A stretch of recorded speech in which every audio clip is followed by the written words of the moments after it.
नमस्कार दोस्तों, story by bot में आपका स्वागत है। आज सुनिए मुंशी प्रेमचंद की एक और प्रसिद्ध कहानी अपनी करनी। तो चलिए शुरू करते हैं आज की कहानी। कैसी बदकिस्मती है मेरे अपने कर्मों ने मुझे इस हालत में पहुंचा दिया कि अब खुद मेरा ही अपमान मुझ पर हंसता है। इसमें किसी और को दोष क्यों दूं? न किस्मत को कोसने का हक है, नहीं हालात का रोना सही होगा।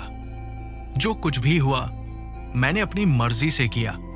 1 साल पहले तक मैं कितना खुशहाल था। इज्जत थी, पैसा था, दुनिया की हर नेमत मेरे सामने थी। लोग मेरी मिसाल दिया करते थे।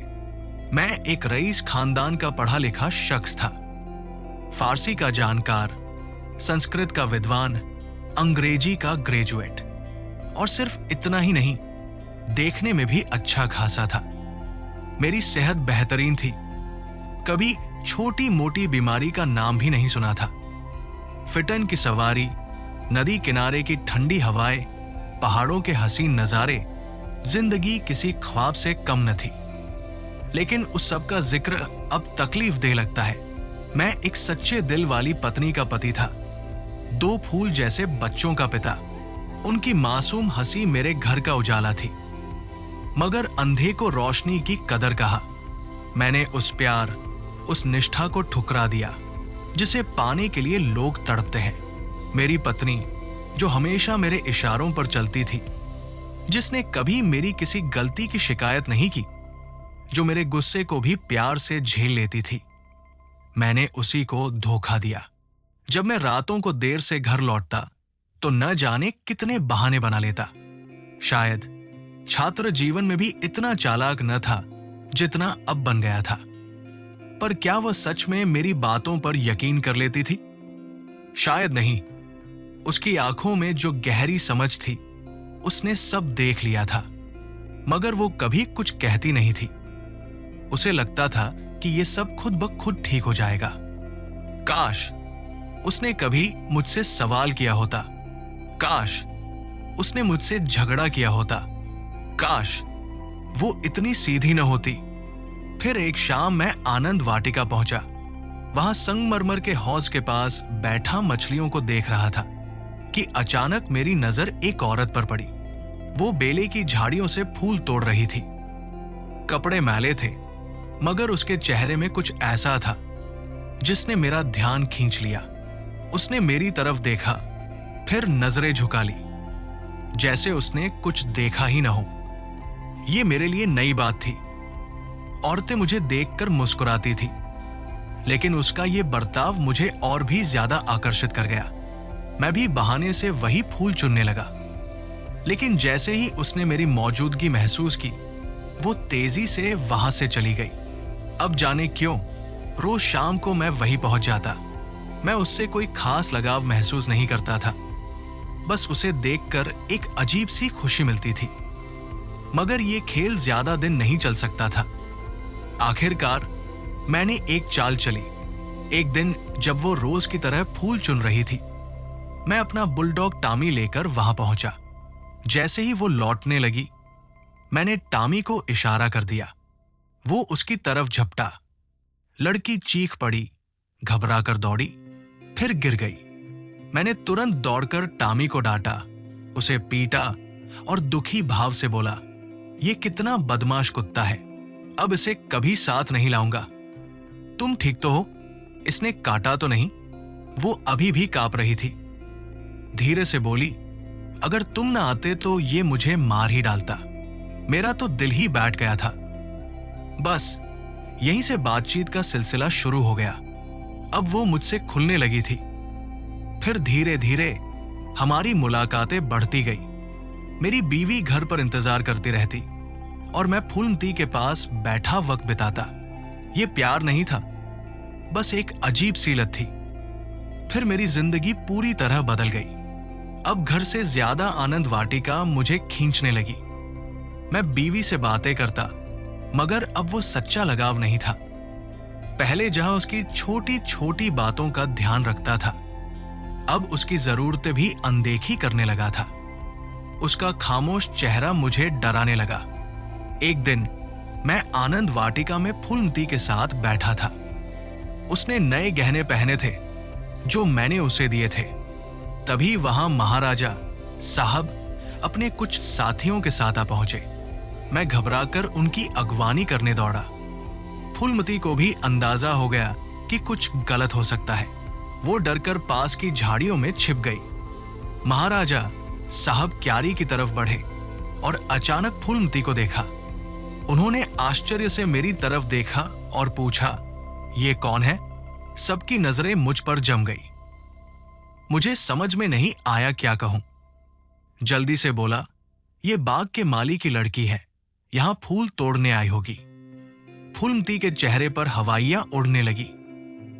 महाराजा साहब ने शक भरी निगाहों से मेरी तरफ देखा और बोले, क्या सच में ये माली की लड़की है?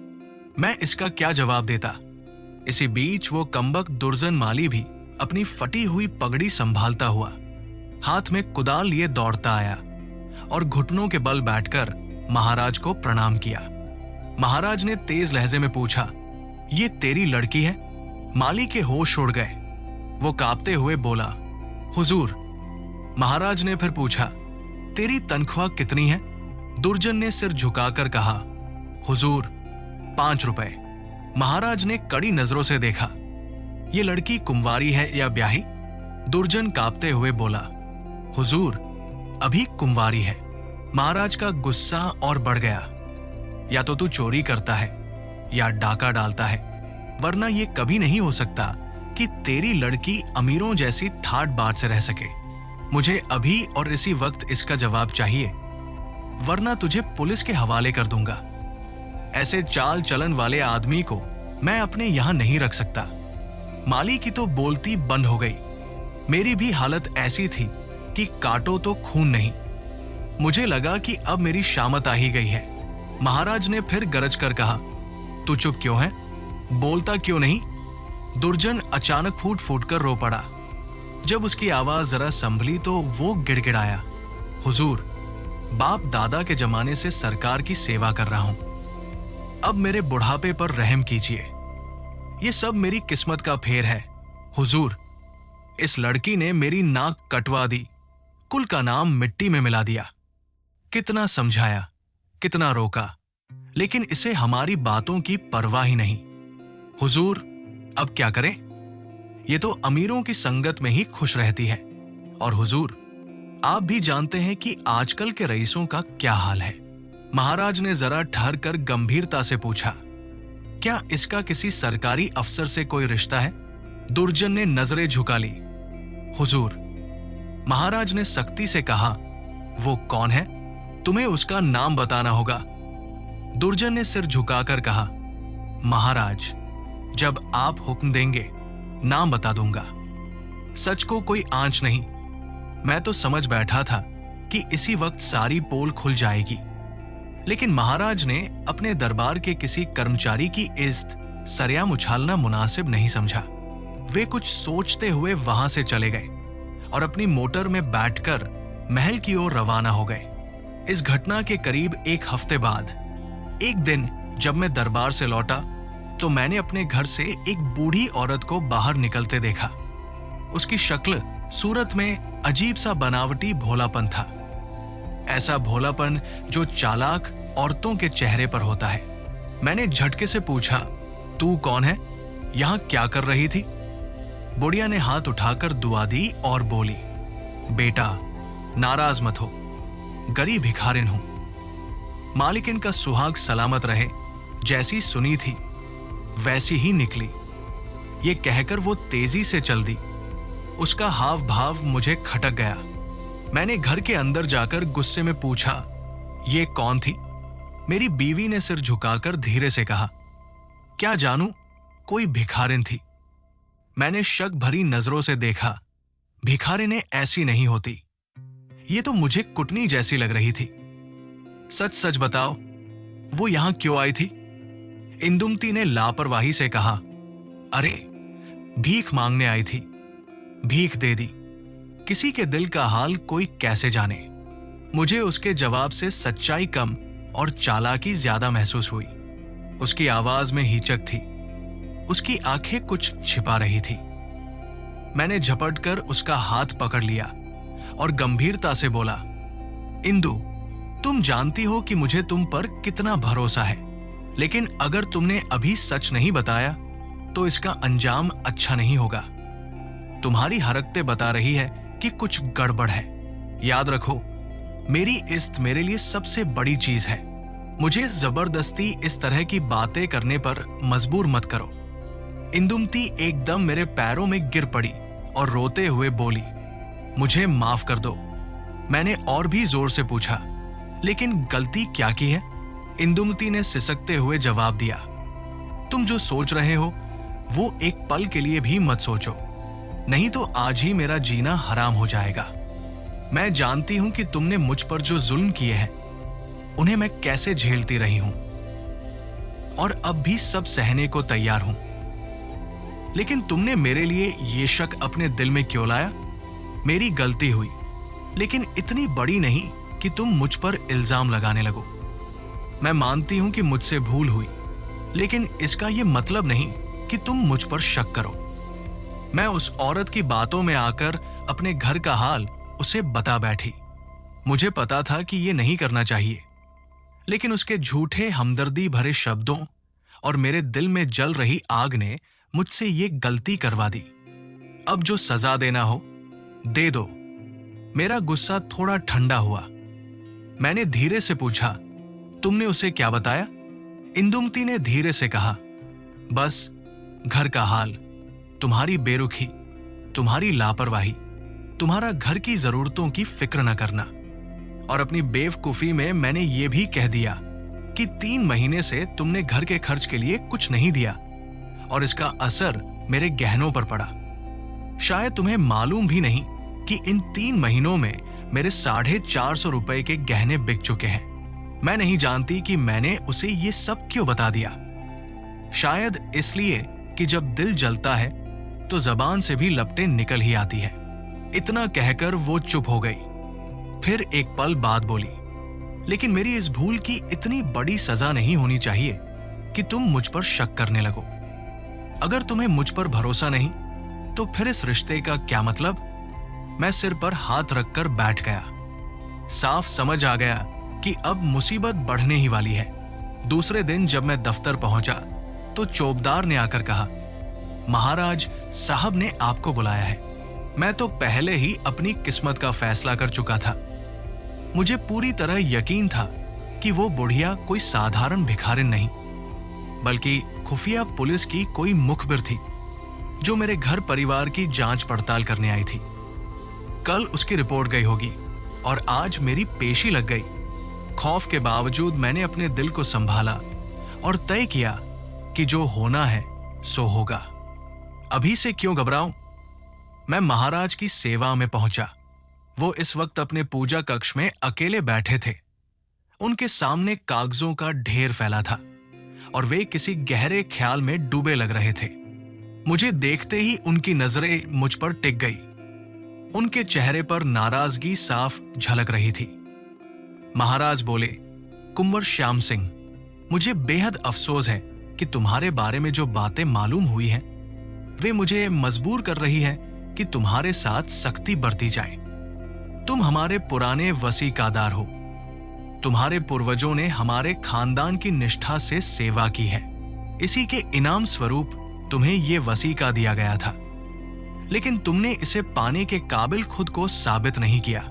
वे आगे बोले, तुम्हें यह धन इसलिए दिया जाता था कि तुम अपने परिवार की परवरिश करो, अपने बच्चों को शिक्षित करो ताकि वे राज्य की सेवा कर सके। लेकिन तुमने इसे ऐशो आराम और गलत राहों में उड़ा दिया। अब तो हाल यह है कि तुमने अपने बच्चों की जिम्मेदारी भी छोड़ दी है। तुम्हारे इस रवैये से तुम्हारा खानदान मिट जाएगा।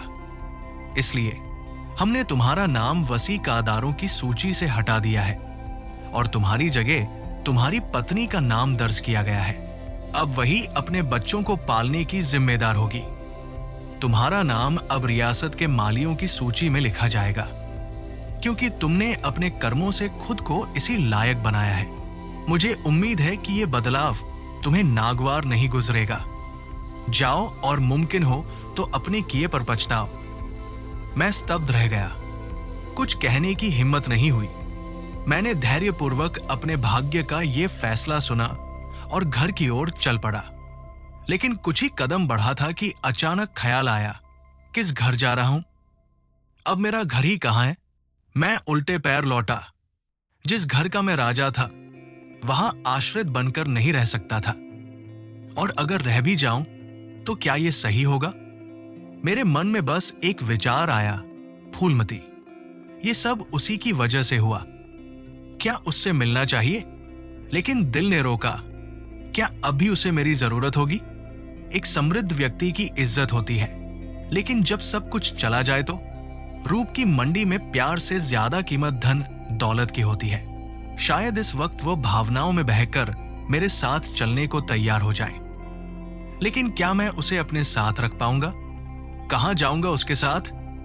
इस बेड़ियों भरी जिंदगी में एक और बोझ लेना समझदारी नहीं थी। यही सोचते सोचते मैंने मुंबई की राह पकड़ी।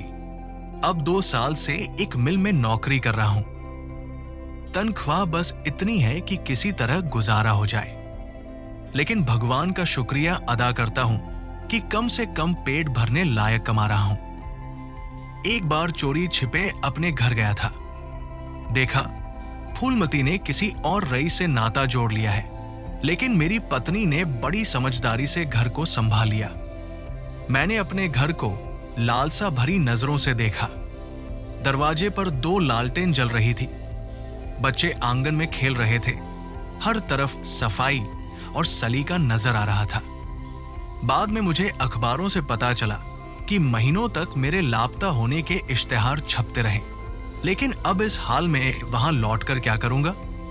अपनी बदनसीबी का तमाशा बनाऊं? ये कलंकित चेहरा किसे दिखाऊं?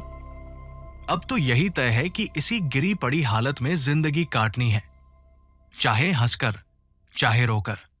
अब पछतावे के सिवा मेरे पास कुछ नहीं बचा। अफसोस, मैंने जो नेमतें पाई थी उनकी कदर नहीं की, उन्हें ठोकर मार दी, और यही मेरी सजा है। मैं वो परवाना हूं जो जलकर राख हो गया, और अब उसकी खाक तक भी हवा में उड़ रही है। दोस्तों, अगर आपको हमारी कहानियां पसंद आती हैं, तो चैनल को सब्सक्राइब करना ना भूलें। आपका एक क्लिक हमें और भी बेहतर कंटेंट बनाने का हौसला देता है, इसलिए आपका समर्थन हमारे लिए बहुत महत्वपूर्ण है। और अगर आपको ये कहानी अच्छी लगी हो तो इसे लाइक करें और अपने विचार कमेंट सेक्शन में जरूर लिखें। अगली कहानी में फिर मिलेंगे। तब तक के लिए धन्यवाद।